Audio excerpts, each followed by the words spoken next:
right. Hi, everyone. I'm Sanjana, J and J's Fireside Chat Coordinator, and I'm here with Joseph for another Fireside Chat. Joseph, thank you so much for joining us. Thanks for having me. So let's jump right in. Please tell us about your educational and professional backgrounds and the path that you took to get to where you are today.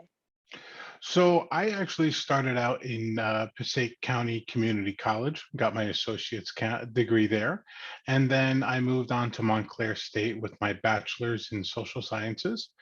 I was originally going to be a teacher, but I ended up taking a left field into banking. Um, I started out as a mortgage closer at a larger bank, moved over to their insurance department, moved then into auto underwriting, and now I moved to another bank, Kearny Bank, where I'm now a mortgage closer again, kind of back to my roots.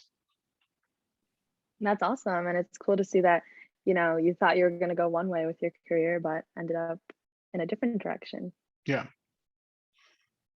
So my next question is, did you have any significant extracurricular experiences in high school and or college that you feel really helped you later on in your career?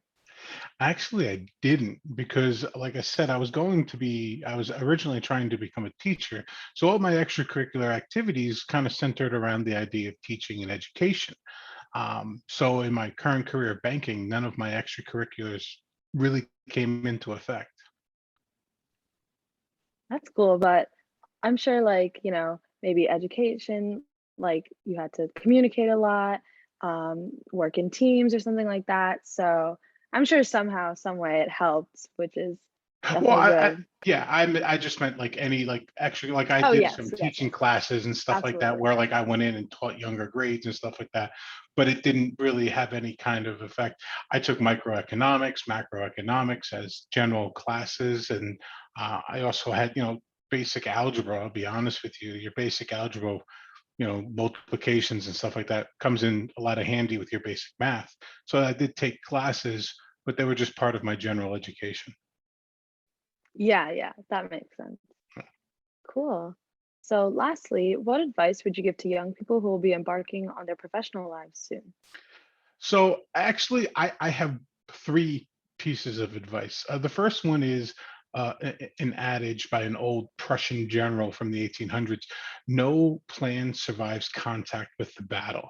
And basically, this means that whatever you have planned for your life, when you get into your life and you start living your life after high school into the college years and then beyond, don't expect everything to go just like you hoped and just like you planned. Like I said, I was planning to be a teacher.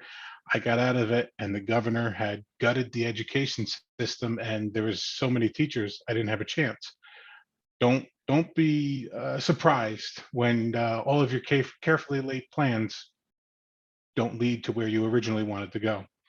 The second piece of advice is something I learned from Mike Rose, a TV personality, who said, just be open-minded about your career.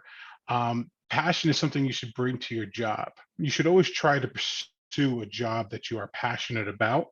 But if you have a job in the meantime, bring your passion to that job. And I'm paraphrasing him, of course, but just because it's not your ideal job doesn't mean you can't make the best out of it or even develop passion for that new job at that time. I perfect example again. I ended up in mortgages, and now I'm back in the mortgage closing department of another bank. But I enjoyed doing this. I didn't realize how much I enjoyed doing this until I actually transferred out of that department some 6, 8 years ago. So for me, I was able to take my passion for teaching and put it aside when I developed this new passion for this new field that I enjoyed so much. The last piece of advice is don't be afraid of failure. You will fail at things in your life. And while it may be a bummer, it's not really the end of the day.